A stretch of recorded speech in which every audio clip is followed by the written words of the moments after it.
Bonjour, vous êtes sur Tiki News, je suis Oumaima Al-Arnebi et voici le résumé de cette semaine.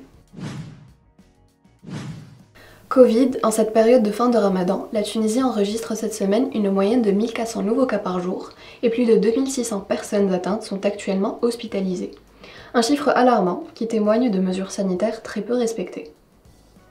La présidence du gouvernement a annoncé hier vendredi 7 mai les nouvelles mesures adoptées, des mesures plus strictes au vu de la gravité de la situation sanitaire. En effet, le gouvernement a décidé, en concertation avec le comité scientifique de lutte contre le coronavirus, d'imposer un confinement général, du 9 mai au 16 mai, tout en maintenant le couvre-feu de 19h à 5h. En plus de l'interdiction des rassemblements, des déplacements et la fermeture des lieux de culte, des marchés et des commerces qui ne vendent pas de produits alimentaires ou de première nécessité. Politique, c'est de nouveau l'impasse au niveau politique. Le texte du projet de loi relatif à la Cour constitutionnelle a de nouveau été débattu cette semaine au Parlement, après l'adoption en mars dernier d'un amendement assouplissant les conditions pour en élire les membres, et le rejet de celui-ci par le président de la République, Kais Saied. L'Assemblée des représentants du peuple a débattu mardi 4 mai une seconde fois du projet de loi organique amendant la loi organique relative à la Cour constitutionnelle suite à son renvoi par le président pour une seconde lecture. Le projet de loi a été adopté dans son intégralité avec 141 voix pour, 15 contre et 10 abstentions. Naouf El-Saïd, frère du chef de l'État, a publié un statut mercredi pour revenir sur les amendements de la loi, assurant que l'adoption d'une loi inconstitutionnelle ne fait pas sa constitutionnalité.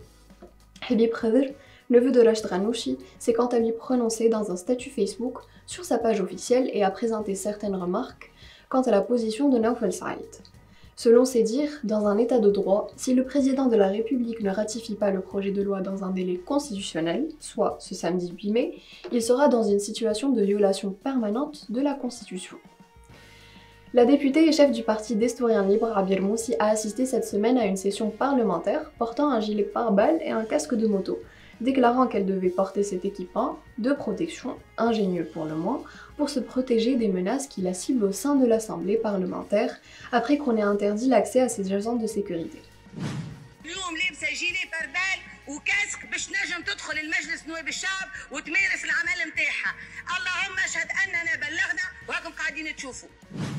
Cependant, dans un communiqué rendu public, le syndicat sectoriel du département de la protection des personnes publiques et des institutions a dénoncé le fait que certaines personnes jouissent, au sein du Parlement, d'une protection rapprochée, et que l'un des agents chargés de la protection de Rabia Moussi soit sanctionné pour lui avoir prêté un gilet pare-balles, en expliquant que les agents se retrouvent souvent contraints d'improviser en l'absence d'instructions claires de la part de l'administration. Société, la partie centrale d'une fusée chinoise envoyée dans l'espace le 29 avril dernier dans le cadre de la construction de la station spatiale chinoise est passée au-dessus de la Tunisie 4 fois en 24 heures. En effet, l'engin est actuellement en orbite autour de la Terre et est progressivement attiré par l'atmosphère terrestre. Le module en question s'est détaché du lanceur qui l'accompagnait et risque de retomber incontrôlé sur Terre. Des spécialistes assurent cependant, via le site spécialisé Space, que la probabilité qu'un individu soit touché par ce débris spatial est extrêmement faible et qu'il serait plus probable qu'il retombe dans un endroit inhabité, comme les océans.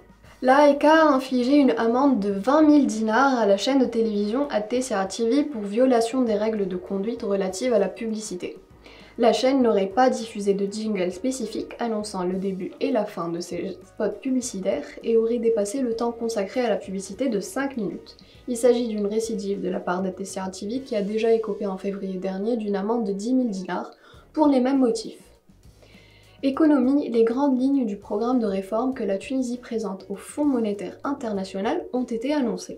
Les négociations, qui se tiendront du 3 au 8 mai, comprennent une potentielle réduction de la masse salariale dans la fonction publique à 15% du PIB en 2021 contre 17,4% en 2020, travers des départs volontaires, des retraites anticipées et une réduction des heures travaillées.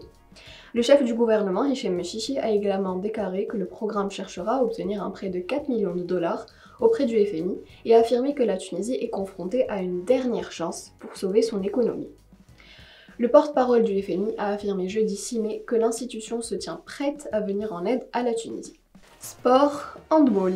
L'Espérance sportive de Tunis a emporté le derby face au club africain en ouverture de la 4e journée de la phase de play-off du championnat de handball.